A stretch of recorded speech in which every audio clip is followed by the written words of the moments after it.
Praise Lord, जय मसीह। मैं Stanley Macwan, मेरे YouTube channel Hindi Gujarati Bible study में आपका स्वागत है। मेरे चैनल को आज अभी इसी वक्त आप सब्सक्राइब कर लीजिए और परमेश्वर के ज्ञान में आप बढ़ते जाओ। शैतान को कब इस धरती पर फेंका गया और उसे क्यों फेंका गया आपको मालूम है। आप इतना जानते हो कि उसने घमंड किया और उसे फेंका गया, लेकिन मैं कहता हूँ पूरे बाइबल में पढ़कर देखो, क्या कहीं पर ऐसा लिखा है कि उसने घमंड किया इस कारण उसको फेंका गया? नहीं लिखा। लेकिन उसको क्यों फेंका गया उसके बारे में बाइबल में ऐसा लिखा है कि एक लड़ाई हुई थी शैतान के साथ और उस लड़ाई के बाद उसको फेंका गया। लेकिन कब फेंका गया और वो दिन हमारे लिए जानना क्यों ज़रूरी है, वो दिन हमारे लिए क्यों महत्वपूर्ण है। और इसलिए इस वीडियो में बने रहो, क्योंकि आपके लिए आज का वीडियो बहुत ही इंटरेस्टिंग और बहुत ही महत्वपूर्ण बनने वाला है। क्योंकि आज आपको बाइबल का वो भेद जानने को मिलने वाला है जो आज तक आपने नहीं जाना।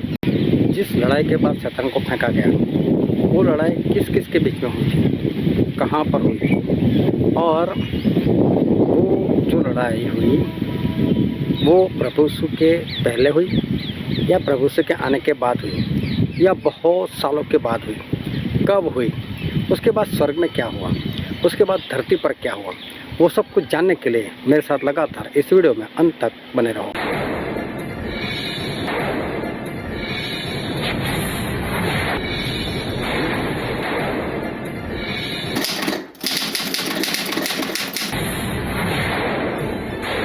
परमेश्वर ने सबसे पहले स्वर्गदूतों को बनाया और स्वर्गदूतों को बनाकर उन्हें अपने साथ स्वर्ग में रखा। और गिनती बाइबल में लिखी नहीं, लेकिन बहुत सारे, हो सकता है लाखों में, हो सकता है करोड़ों में, परमेश्वर ने स्वर्गदूतों को बनाया। और फिर उन स्वर्गदूतों को बनाकर उसमें से एक स्वर्गदूत, जिसको लोग लूसीफर कहते हैं, मैं उसकी बात कर रहा हूँ, जिसको लोग शैतान कहते हैं, तो उसको परमेश्वर ने सबसे बड़ा प्रधान बना दिया। वो सभी स्वर्गदूत का प्रधान उसको बना दिया। और ये जो लूसीफर था वो सभी से आराधना करवाता था और वो बाजे बहुत बढ़िया बजाता था और बहुत बढ़िया आराधना वो परमेश्वर की करवाता था। जब भी आराधना का वक्त होता होगा तब ये लूसीफर सभी लोगों को इकट्ठा करता होगा, चलो हम परमेश्वर की आराधना करते हैं, और बढ़िया परमेश्वर की आराधना ये लोग करते थे। फिर एक दिन क्या हुआ कि ये जो लूसीफर था उसने एक बार सोचा, क्या ये सारे तो मेरे वश में हैं, मैं तो प्रधान स्वर्गदूत हूँ, मैं तो सभी का अगुवा हूँ, और मेरे और परमेश्वर में अगर फ़र्क है तो कौन सा फ़र्क है, बस वो मेरे से बड़े सिंहासन के ऊपर बैठते तो कोई बात नहीं, बोले मैं भी मेरा सिंहासन बड़ा करूँगा, मैं भी परमेश्वर के तुल्य हो जाऊँगा, मैं भी मेरा सिंहासन परमेश्वर के साथ में बिठाऊँगा और मैं उनके ताराओं से ऊंचाई के ऊपर मैं अपना सिंहासन रखूँगा। तो ऐसा उसने घमंड से सोचा, और जब उसके अंदर ये सोच आई, ये घमंड आया, तो इसका मतलब पाप हुआ। जब पाप हुआ तो परमेश्वर ने उसको उठाया और उसको उठाकर इस धरती के ऊपर उसे डाल दिया। ये कहानी आपने भी तो सुनी है, आप भी तो इस कहानी को जानते हो। लेकिन मैं बोलता हूँ, क्या ऐसा ही हुआ है? क्या परमेश्वर ने सबसे पहले सभी स्वर्गदूतों को ही बनाया और उसमें ये जो लूसीफर था उसको ही सभी का प्रधान बना दिया? अभी देखो, ये कहानी जो है वो परसों से चलती आई है, लेकिन मैं कहता हूँ ये सारी कहानी गलत है। ये सारी कहानी गलत है। कैसे? सोचो कि परमेश्वर ने सबसे पहले स्वर्गदूतों को बनाया और स्वर्गदूतों को बनाने के बाद सभी को एक साथ में बनाया, और उसमें से ये जो लूसीफर था उसको सभी का प्रधान बना दिया। अभी देखो, सभी को परमेश्वर ने साथ में बनाया, सभी स्वर्गदूत एक समान है, तो उसमें से अगर परमेश्वर किसी एक को प्रधान बनाते हैं तो फिर ये तो पक्षपात करना नहीं हुआ। चलो मैं एक एग्जाम्पल के जरिए आपको बताना चाहता हूँ कि अगर सभी लोग 12वीं पास है, सभी लोग 12वीं पास है, सभी की आयु 25 साल की है। मान लो एक झुंड है, समझ लो 50 लोगों का एक झुंड है, सभी के सभी 12वीं पास है, सभी के सभी 20 साल के हैं और सभी के सभी 12वीं कक्षा में 50% में पास हुए। सभी का आयु सही, सभी की क्वालिफिकेशन सही, सभी के परसेंटेज सही, सब कुछ सही, आयु से लेकर सब कुछ, हाइट बॉडी सब कुछ सही, एक समान। अभी सोचो कि इनमें से अगर हमें किसी को इन पूरे झुंड के ऊपर अगुवा ठहराना हो तो हम किसको ठहराएंगे? क्योंकि सारे की आयु सही, एक ही समान, सारे की हाइट बॉडी भी ऐसी, सभी दिखने में भी ऐसे, सभी के क्वालिफिकेशन भी एक ही, तो क्या हम किसी एक को उनका अगवा बना सकते हैं? अगवा बनाने के लिए इनसे कोई ज़्यादा पढ़ा लिखा हुआ चाहिए तो हम उसको अगवा बना सकते हैं। किसी के पास अनुभव ज़्यादा होना चाहिए तो हम उसको बना सकते हैं। लेकिन जब सभी एक ही समान हो और फिर भी हम अगर किसी को उठाकर बना देते कि तू इन सब का अगवा, तो इसका मतलब उसके ऊपर हम ज़्यादा प्रेम करते होंगे या तो वो हमारा पहचान वाला होगा, मतलब कि हमने पक्षपात किया। अभी सोचो परमेश्वर ने सारे स्वर्गदूतों को एक समान बनाया, एक साथ में बनाया और उसमें से लूसीफर को अगर प्रधान बनाते हैं तो क्या एक पक्षपात नहीं हुआ? और बाइबल में एक वचन पढ़कर मैं आपको बताता हूँ जो है प्रेरितों के काम उसका 10वां अध्याय और वचन 35। अब मुझे निश्चय हुआ कि परमेश्वर किसी का पक्ष नहीं करते, वरन हर जाति में जो उनसे डरता और धर्म के काम करता है वह उन्हें पाता है। यहाँ पर स्पष्ट लिखा है परमेश्वर किसी का पक्ष नहीं करते। आपने देखा होगा दाऊद राजा उनके मन पसंद थे, लेकिन उन्होंने गलती की तो परमेश्वर ने दंड दिया कि नहीं दिया? परमेश्वर ने खुद बोला कि मूसा जैसा भविष्यवक्ता आज तक इस्राएल में पैदा नहीं हुआ। मूसा के ऊपर बहुत खुश थे, बोले मूसा मेरे घराने में विश्वास योग्य मेरा दास है, लेकिन मूसा ने गलती की, दंड दिया कि नहीं दिया? इसका मतलब परमेश्वर पक्षपात नहीं करते। तो सारे स्वर्गदूत एक समान, एक साथ में बनाया, सभी लोग एक समान है, तो परमेश्वर किसी एक को उसका प्रधान कैसे बना सकते हैं? प्रधान तब बना सकते हैं कि उसके अंदर कुछ ज़्यादा खूबियाँ होनी चाहिए, तो ज़्यादा खूबियों वाला बनाना एक किसी एक को, तो फिर ये भी तो पक्षपात की ही बात है ना कि स्वर्गदूत ही बनाते सभी को समान ही बनाते, तो परमेश्वर तो पक्षपात करते नहीं।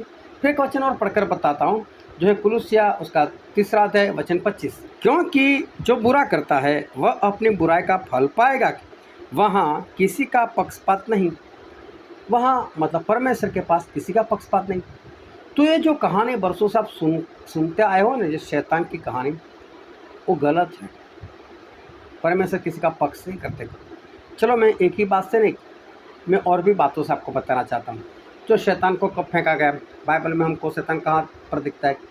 एदन बाग में हमको मिलता है।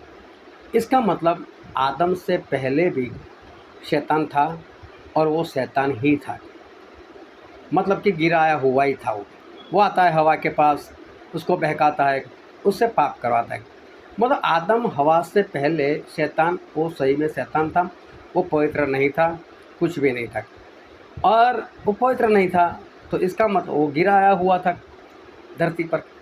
तो आदम से पहले हमें ये शैतान दिखाई देता है। अभी देखो कि परमेश्वर ने उसको उठाकर गिरा दिया इस धरती के ऊपर। तो धरती जो थी वो धरती क्यों थी? परमेश्वर ने उस शैतान को गिराया। उसके बाद में ये हम उत्पत्ति 1 अध्याय पढ़ते हैं तो वहाँ पर परमेश्वर इस धरती को कुछ ठीक ठाक करते हैं, अच्छी तरह से बनाते हैं और फिर ठीक ठाक करते हुए फिर आदम और हवा को बनाते हैं। लेकिन शैतान तो था ही पहले, क्योंकि वो फिर अचानक से एंट्री लगाता है एदन बाग में और इनको बहकाता है। शैतान ने सब कुछ देखा था कि परमेश्वर किस तरह से बनाए, इसका मतलब शैतान वहाँ पहले से था। तो परमेश्वर उससे पहले उसको गिराया, और गिराया मतलब इस धरती पर गिराया।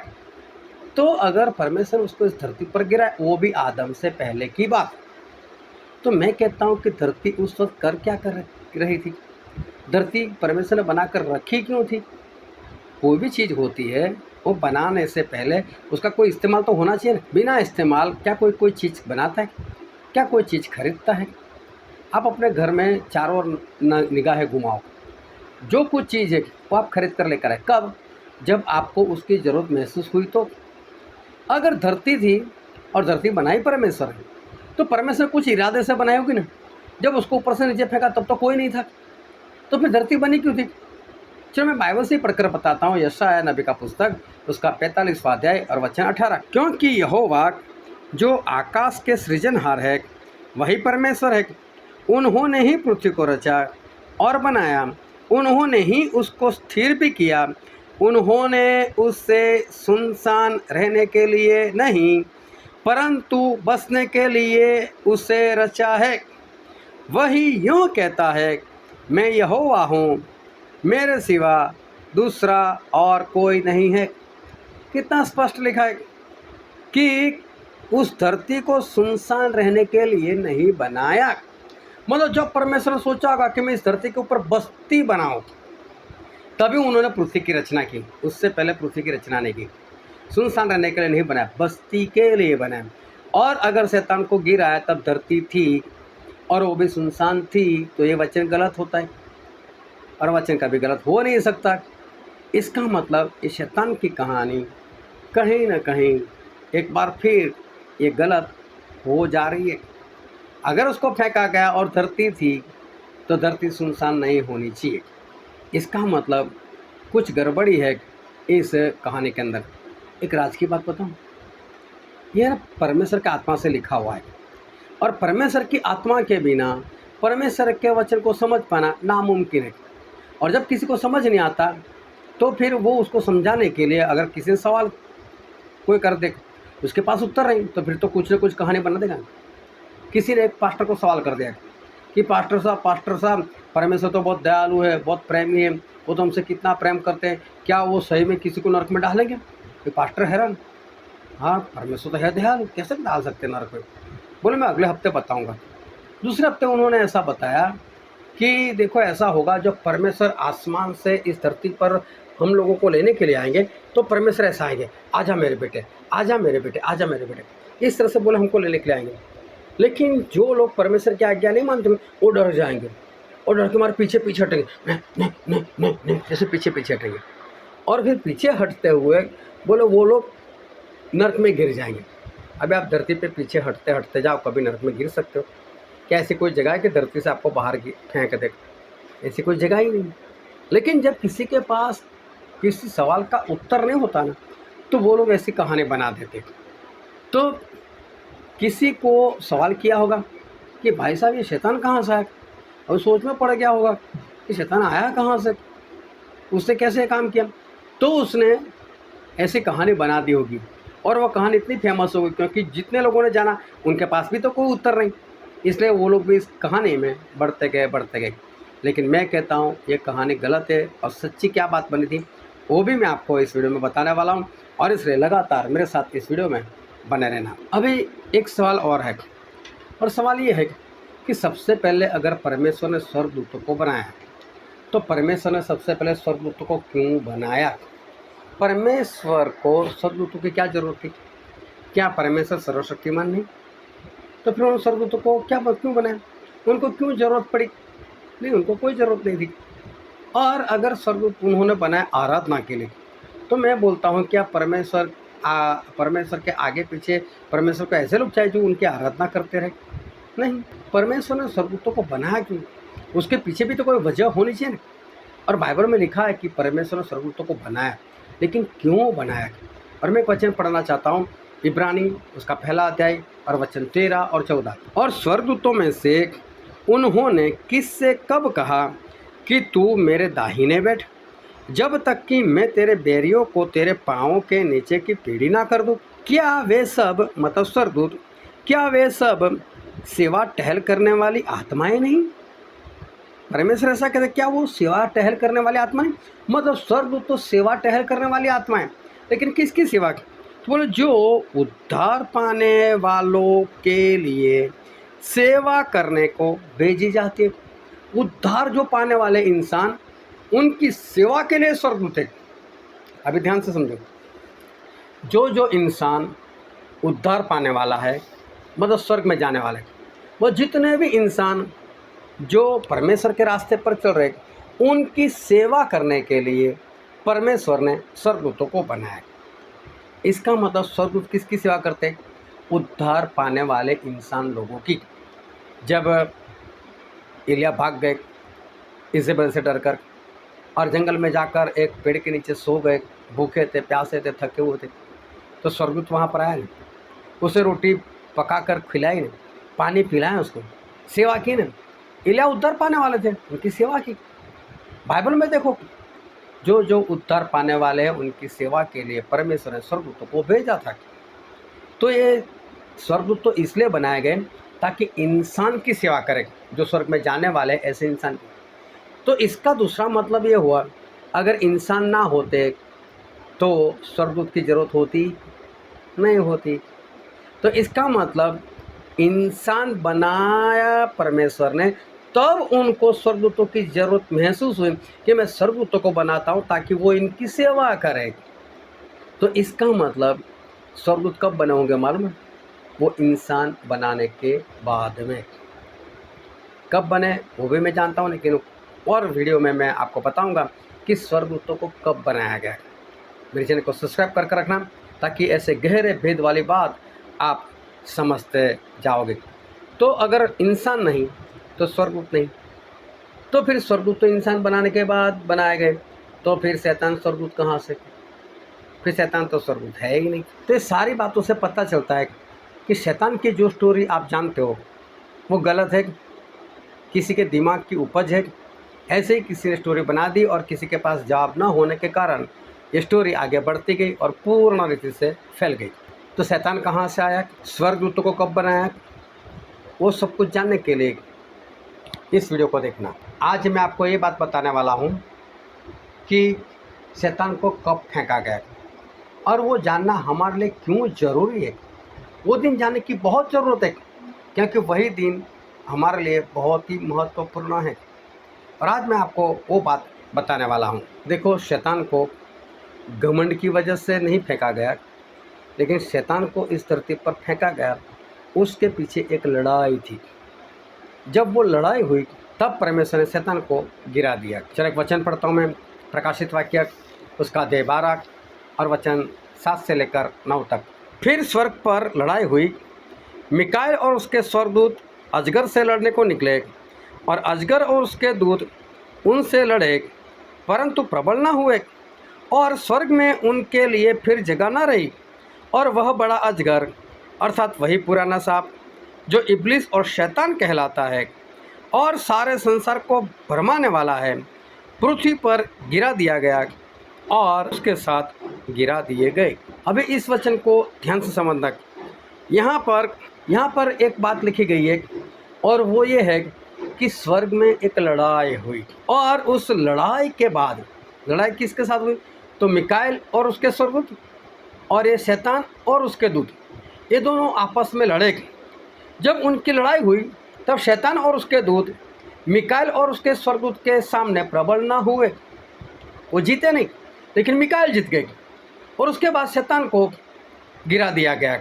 और यहाँ पर ऐसा लिखा है, और स्वर्ग में उनके लिए फिर जगह न रही। इस बात को नोट कर रखना, ये पिन पॉइंट है।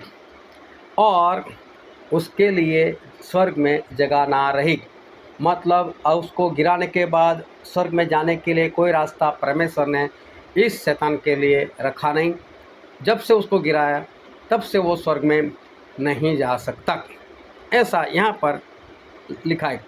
फिर लिखा है कि और वह बड़ा अजगर अर्थात वही पुराना सांप जो इब्लिस और शैतान कहलाता है, ये शैतान की बात है, और सारे संसार का भरमाने वाला है। ये शैतान कौन?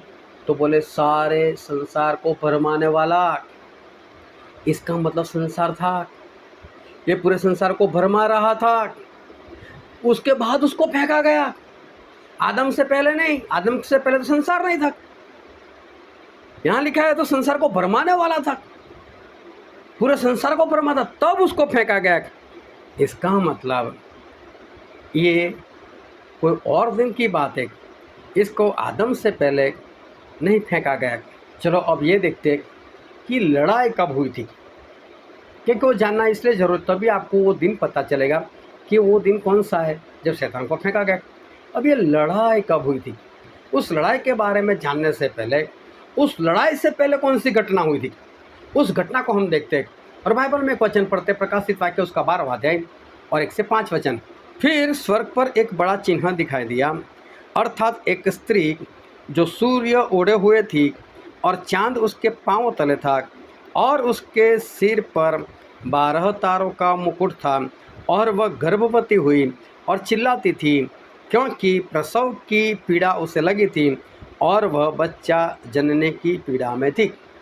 यहाँ पर ऐसा लिखा है, एक चिन्ह दिखाई दिया, एक निशान दिखाई दिया, और बोले एक स्त्री दिखाई दी, और स्त्री सूर्य को ओढ़े हुए।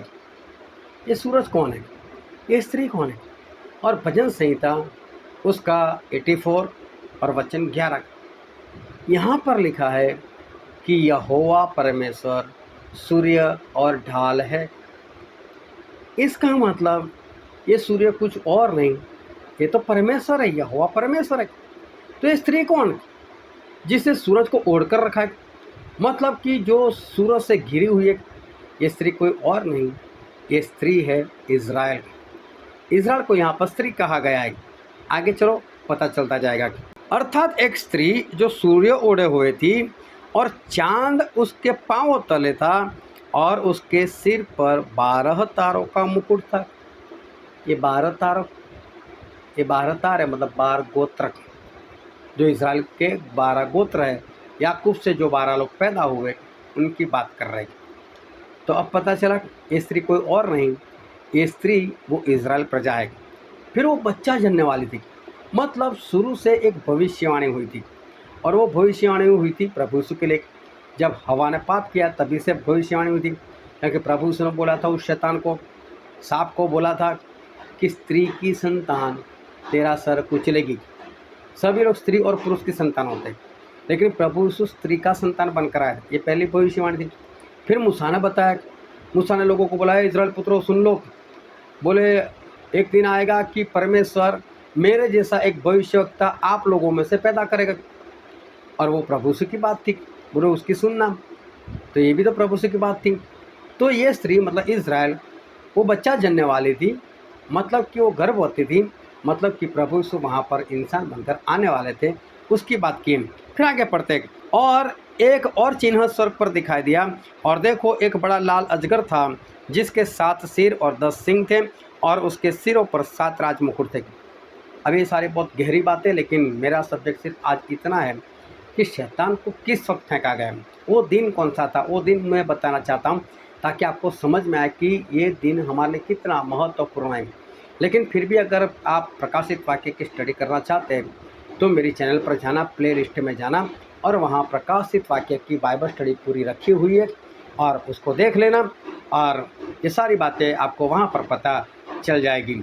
और ये जानने के लिए आप मेरे चैनल को सब्सक्राइब कर लो, ताकि आप ये सब कुछ देख सको, आपके सामने स्क्रीन पर मेरे वीडियो आते रहेंगे। तो यहाँ पर लिखा है, और एक और चिन्ह स्वर्ग पर दिखाई दिया, और देखो एक बड़ा लाल अजगर था, जिसके 7 सिर और 10 सींग थे, और उसके सिरों पर 7 राजमुकुट थे, और उसकी पूंछ ने आकाश के तारों की 1/3 को खींचकर पृथ्वी पर डाल दिया। और वह अजगर उस स्त्री के सामने जो गर्भवती थी खड़ा हुआ, कि जब वह बच्चा जने तो उसके बच्चे को निगल जाए। यहाँ पर लिखा है उस अजगर की पूंछ ने, मगर शैतान ने 1/3 स्वर्गदूतों से पाप करवाया, उनको गिरा दिया, जमीन पर पटक दिया, मतलब कि उनसे पाप करवाया। आप उत्पत्ति 6 पढ़ लेना, वहाँ पर सारी बातें लिखी हुई है कि स्वर्गदूतों ने नीचे इंसान लोगों की लड़कियों को देखा कि वो सुंदर है, उनके साथ आकर उनसे शादी की, उनके साथ व्यभिचार किया। तो ये है स्वर्गदूतों का पाप। ये पाप करवाने वाला शैतान था, वो स्वर्ग में जाता था, इनको बहकाता था और उनसे पाप करवाता था। फिर वो उस स्त्री के सामने खड़ा हो गया कि जब वो बच्चा जने तो उसको मार दो। और ये बच्चा कौन था? प्रभु यीशु। जब प्रभु यीशु पैदा हुए तो कुछ ज्योतिष लोग वो इज़राइल में आए थे, और आकर हेरोदेस से पूछा था कि इज़राइल का जो राजा पैदा होने वाला है वो कहाँ पर है।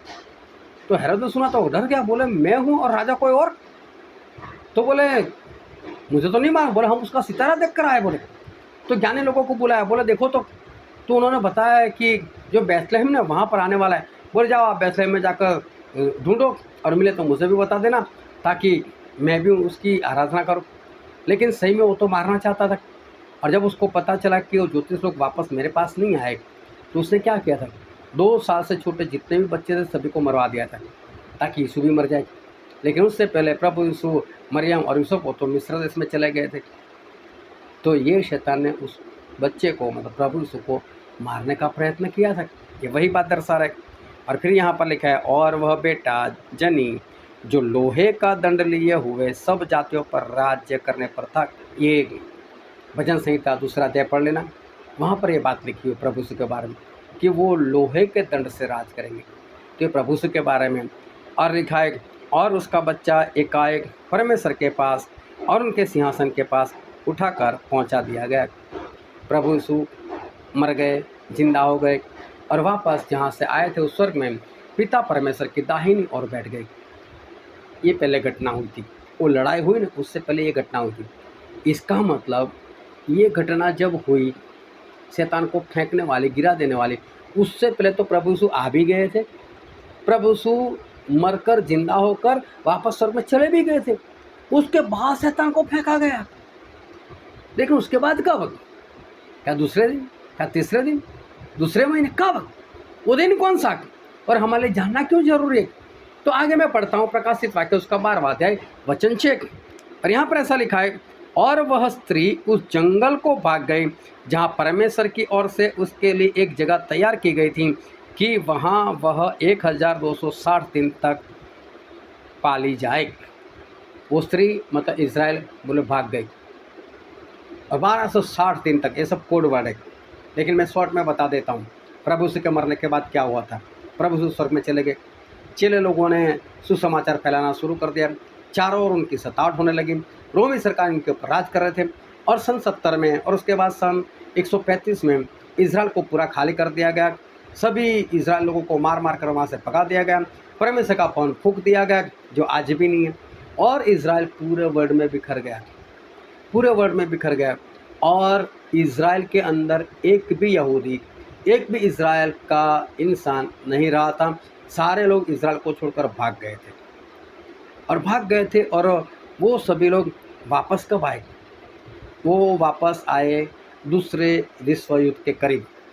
दूसरे विश्व युद्ध के करीब जब ये पूरी दुनिया में ये लोग सताए गए, तो इन लोगों ने सोचा कि चलो हमारा देश जैसा भी, लेकिन वहीं पर रहते हैं, लड़ना तो यहाँ पर भी है, तो हमारे देश में जाकर, हमारे देश में रहकर हमारे देश के लिए ना लड़े। तो ये सभी लोग वापस धीरे धीरे कर कर जाने लगे। जब जाने लगे तो फिलिस्तीनी लोगों ने इनको परेशान किया, लेकिन फिर भी ये लोग लड़ते लड़ते वहाँ पर रहे। और उसके बाद 1948 में इनको एक देश दिया गया जिसका नाम इज़राइल रखा गया, जो आज है। 1948 14 मई से पहले इज़राइल इस धरती पर नहीं रहा था, मिटाया गया था, देश नाम की चीज़ नहीं थी। लेकिन 14 मई 1948 को इज़राइल देश एक बार फिर से बसाया गया। फिर से, पहले था दाऊद के वक्त, सुलेमान के वक्त, लेकिन प्रभु यीशु के वक्त भी था, उसके बाद मिटाया गया था। उसके बाद 1948 14 मई में ये देश एक फिर से वो बसाया गया। अभी देखो, यही बात एक भविष्यवाणी के स्वरूप में मैं पुराने नियम में पढ़ना चाहता हूँ। और पुराने नियम में जो शैतान को गिरा दिया गया, वो सारी बातें लिखी गई है यशायाह नबी के पुस्तक उसके 14वें अध्याय में। और मैं पढ़ता हूँ उसका पहला और दूसरा वचन। अभी पूरे ध्यान से समझना। यहोवा याकूब पर दया करेगा, याकूब मतलब इज़राइल, यहोवा याकूब पर दया करेगा और इज़राइल को फिर अपनाकर उन्हीं के देश में बसाएगा। क्या लिखा है? इज़राइल को फिर अपनाकर। इसका मतलब पहले परमेश्वर ने छोड़ा होगा, तो छोड़ ही दिया था, वो भाग गए थे सभी लोग अपना देश छोड़कर, लेकिन परमेश्वर फिर अपनाएगा। और लिखा है फिर उन्हीं के देश में बसाएगा, मतलब परमेश्वर उन्हें फिर लेकर आएंगे और अपने देश में बसाएंगे, और परदेसी उनसे मिल जाएंगे और अपने अपने को याकूब के घराने से मिला लेंगे, और देश देश के लोग उनको उन्हीं के स्थान में पहुंचाएंगे। और इज़राइल का घराना यहोवा की भूमि पर उनका अधिकारी होकर उनको दास और दासियाँ बनाएगा, क्योंकि वे अपने बंधुआई में ले जाने वाले को बंधुआ करेंगे, और जो उन पर अत्याचार करते थे उन पर वे शासन करेंगे। तो यहाँ पर लिखा है कि परमेश्वर उनको फिर अपनाकर, इज़राइल लोगों को फिर अपनाकर फिर अपने देश में बसाएंगे। और ये घटना कब हुई? 14 मई 1948 में परमेश्वर ने इनको फिर से बसा दिया। लेकिन बसाने से पहले क्या हुआ था मालूम है? वहाँ पर फिलिस्तीन देश में ये इज़राइल के लोग एक आतंकवादी के समान लोग मानते थे उनको, क्योंकि वो अपनी जगह के लिए लड़ते थे, लड़कर अपनी जगह को हथिया लेते थे, क्योंकि उनको मालूम था बरसों पहले तो हमारी थी। लेकिन बरसों से तो ये लोग भाग चुके थे, अभी तो पैलेस्टाइन की थी, तो लोग इज़राइल को आतंकवादी समझते थे। धीरे धीरे इनकी गिनती बढ़ती गई बढ़ती गई बढ़ती गई। फिर आखिर में इन लोगों ने बोला कि हमको अलग देश दो, ये देश पहले हमारा ही था, ये इज़राइल देश हमको दो। और उस वक्त जो अंग्रेज लोग हैं यूएन वाले, उन्होंने पूरे वर्ल्ड में जितने भी देश थे उनको एक न्योता दिया, और न्योता देकर ऐसा कहा कि आओ हम यहाँ पर इलेक्शन करते हैं। और इलेक्शन इस बात का कि इज़राइल को एक देश करार कर दिया जाए या नहीं, हाँ या ना, वो बताना था। सभी देशवासी, सभी देश के एक एक प्रधानमंत्री होगा या तो कोई भी होगा, लेकिन बुलाया। अभी उस वक्त 50 देशों ने इस बात में हिस्सा लिया, और उसमें से 13 देशों ने ऐसा लिख कर दिया कि इज़राइल देश ना बनाया जाए। लेकिन 37 देशों ने ऐसा बोला कि हाँ इज़राइल देश बनाया जाए। 50 लोगों ने इस इन्विटेशन में आकर इलेक्शन में हिस्सा लिया, उसमें से 37 लोगों ने बोला हाँ इज़राइल बनाया जाए, 13 ने मना कर दिया। तो ज़्यादा कौन थे? 37 वाले कि हाँ इज़राइल देश बनाया जाए। तो देखकर इज़राइल को फिर आज़ाद कर दिया गया, इज़राइल देश बनाया गया। ये थी एक लड़ाई, क्योंकि परमेश्वर वो डायरेक्ट शैतान से नहीं लड़ते, और शैतान भी डायरेक्ट परमेश्वर से नहीं लड़ता। अगर परमेश्वर शैतान से डायरेक्ट लड़े ना, सिर्फ परमेश्वर इतना का शैतान उसे ख़त्म हो जाएगा। ये डायरेक्ट आमने सामने लड़ाई नहीं होती। शैतान भी इंसानों के अंदर आकर लड़ता है, और परमेश्वर भी इंसानों के अंदर आकर लड़ते हैं। किसी के अंदर दुष्ट आत्मा आती है, मैं जाता हूँ और मैं पवित्र आत्मा से उस शैतान की आत्मा का गया चल भाग यहाँ से, कोई बोलता नहीं जाऊँगा ऐसा वैसा, लेकिन फिर उसको जाना पड़ता है। एक लड़ाई है। तो ये आत्मा की लड़ाई। शैतान किसी के अंदर बसता है, पवित्र आत्मा मेरे अंदर बसते हैं, और फिर लड़ाई होती है। तो ये लड़ाई उसी तरह से हुई। परमेश्वर ने 37 लोगों के अंदर ये डाला कि आप लोग हाँ बोलो, और शैतान 13 लोगों के अंदर ये बात डालने में शक्तिमान रहा या तो सक्सेसफुल रहा कि ना बोलो। प्रयत्न तो उसने सभी में किया होगा, लेकिन वो प्रबल नहीं हुआ। ये लड़ाई हुई, और ये लड़ाई के बाद शैतान को धरती पर गिराया गया। ये सारा कोडवर्ड है, कहाँ से गिराया गया, क्यों गिराया गया, ये सारा कोडवर्ड है। लेकिन 1948 14 मई को एक घटना हुई, उस वक्त शैतान को गिरा दिया गया। 14 मई 1948 में यशाया उसका 14वां अध्याय 1-2 वचन हमने पढ़े, 3 से आगे पढ़ना। बोलो उस दिन, जिस दिन परमेश्वर इज़राइल को फिर से अपनाएंगे, फिर से अपने देश में बसाएंगे, उस दिन तू बोले शैतान को कहेगा कैसा तुझे गिरा दिया गया। इसका मतलब शैतान को कब गिरा दिया गया मालूम? प्रभु यीशु के आने के बाद, जाने के बाद भी बरसों के बाद 1948 में। आप सोचोगे ऐसा कैसा? अरे मैंने कौन सी बात वचन से बाहर से बताई? सारी बात तो मैंने वचन से ही बताई, लेकिन अभी भी मैं आपके आगे क्लियर करूँगा कि और क्या परमेश्वर हमें कहना चाहते हैं। मैं कैसे कह सकता हूँ कि इतना लेट शैतान को फेंका गया। और एक वचन हम पढ़ते हैं, जब शैतान को फेंका गया उसके बाद का वचन, प्रकाशित वाक्य उसका 12वां अध्याय 12 वचन। इस कारण हे स्वर्गो और उनमें के रहने वालों मगन हो, हे पृथ्वी और समुंदर तुम पर हाय, क्योंकि शैतान बड़े क्रोध के साथ तुम्हारे पास उतर आया है। इसका मतलब ये हुआ कि स्वर्ग में जो स्वर्गदूत रहते थे, ये बार बार वहाँ पर जाता था, लोगों से पाप कराता था स्वर्गदूतों से, फिर जाकर परमेश्वर के सामने भी खड़ा हो जाता था और वो दोष लगाता था लोगों के ऊपर। मालूम उससे क्या बोला था? परमेश्वर के पास जाकर अय्यूब की पुस्तक पढ़ना, यह अय्यूब बिना कारण बोले तेरी आराधना करता है, वह तूने आशीष दी है, उसकी रखवाली करता है, इसके कारण दोष रखा था कि नहीं, जा सकता था कि नहीं पहले स्वर्ग में? हाँ, लेकिन जब से उसको गिराया गया तब से स्वर्ग में जाने की जगह उसके लिए बंद हो गई थी। तो जब उसको गिरा दिया गया, उस वक्त स्वर्ग में रहने वाले मतलब स्वर्गदूत ये बोलने लगे कि इस कारण हे स्वर्गो और उनमें के रहने वालों मगन हो। फिर क्या लिखा है, हे पृथ्वी और समुंदर तुम पर हाय, क्योंकि शैतान बड़े क्रोध के साथ तुम्हारे पास उतर आया है। इसका मतलब समुंदर में लोग रहते थे, टापू वगैरह में, जहाज में घूमने वाले लोग थे। इसका मतलब पृथ्वी पर रहने वाले लोग हैं जब शैतान को फेंका गया, मतलब आदम से पहले की बात नहीं है। फिर क्या लिखा है, क्योंकि वह जानता है, ध्यान से समझना, क्योंकि वह मतलब शैतान जानता है कि उसके पास थोड़ा ही समय और बाकी है। और उसको पता चल गया जब उसको फेंका गया तब, अब मेरे पास थोड़ा ही वक्त है। ये आदम से पहले होता तो ये नहीं लिखा होता कि अब मेरे पास थोड़ा वक्त है। अब उसको पता चल गया मेरे पास तो थोड़ा ही वक्त है। चलो उसको फेंका गया, और ये वही 14 मई 1948 का दिन था। मैं कैसे कह सकता हूँ? तो आगे फिर क्या लिखा है, शैतान को जब फेंका गया तो उसने क्या किया, और हम पढ़ते हैं प्रकाशित वाक्य उसका 12वां अध्याय वचन 17, और अजगर वह स्त्री पर क्रोधित हुआ और उसकी शेष संतान से जो परमेश्वर की आज्ञाओं को मानते और यीशु की गवाही देने पर स्थिर है लड़ने को गया, और वह समुद्र के बालों पर जा खड़ा हुआ। जब उसको गिरा दिया गया तो वो लड़ने को निकला, किसके साथ? बोले जो प्रभु यीशु की गवाही पर स्थिर है। इसका मतलब प्रभु से आकर चले गए थे उसके बाद की घटना है ना, पता चला ना। और अब शैतान को पता भी चल गया मेरे पास तो वक्त नहीं है, मेरे पास वक्त बहुत कम रह गया, अभी बात खत्म है। तो प्रभु यीशु के लोगों को सताने के लिए निकल गया। गलाती 3:29 में लिखा है, जो यीशु मसीह के है वो अब्राहम की अंश है, मतलब कि स्त्री की संतान, मतलब इजरायली है। उसको सताने के लिए ये शैतान निकल पड़ा। अब देखो शैतान को पता चल गया कि उसके पास वक्त नहीं है, जब उसको फेंका गया वक्त कम है। इसका मतलब अब हमारे पास भी वक्त कम है। क्या आप ये बात को समझते हो कि आपके पास वक्त कम है? या आप अभी भी ऐसा समझते हो बहुत सारी पीढ़ियाँ और भी चली जाएगी, मेरा दादा सुनकर मर गए, मेरे पिताजी सुनकर मर गए, मैं भी सुनकर मर जाऊंगा, लेकिन अभी तक प्रभु सुने आएंगे?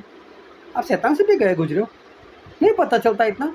जब शैतान जो परमेश्वर के विरोध में पड़ा है, जो मूर्ख है, जो कमज़ोर है, फिर भी उसको इतना तो पता है कि प्रभु से का आना बहुत पास में, और आप ज्ञानी होकर भी आपको नहीं पता है। अपने आप को बेवकूफ़ मत बनाओ, मूर्ख मत बनाओ। अब वक्त नहीं है, अब प्रभु से का आना बहुत पास में। और 1948 से लेकर आज तक तो देखो और भी 76 साल हो गए, अब तो और भी वक्त कम है। आप मर जाओगे उससे पहले प्रभु से आने वाले। मैं बोलता हूँ आप तैयार हो, शैतान तो तैयार है लड़ाई करने के लिए। क्या आप लड़ सकोगे परमेश्वर के सामने? नहीं। क्या आप इतने सामर्थ्य को परमेश्वर के साथ लड़ सकते हो? नहीं। तो फिर तैयार हो जाओ ना मेरे भाई, सच्चा बपतिस्मा ले लो। क्यों इधर उधर भटकते हो? सच्चा बपतिस्मा ले लो, प्रेरित को बुलाओ ताकि वो आपके सर के ऊपर हाथ रखकर प्रार्थना करो, आपको पवित्र आत्मा मिले, पवित्र आत्मा से भर जाओ, उनकी भरपूर से भर जाओ, आज्ञाकारी करो ताकि बचाए जाओ। वक्त नहीं है अभी, कभी भी ख़त्म हो जाएगा। उससे पहले मान लो ये बात और पवित्र आत्मा से भर जाओ और परमेश्वर के राज के लिए अपने आप को तैयार करो। परमेश्वर आपको आशीष दे। आमीन।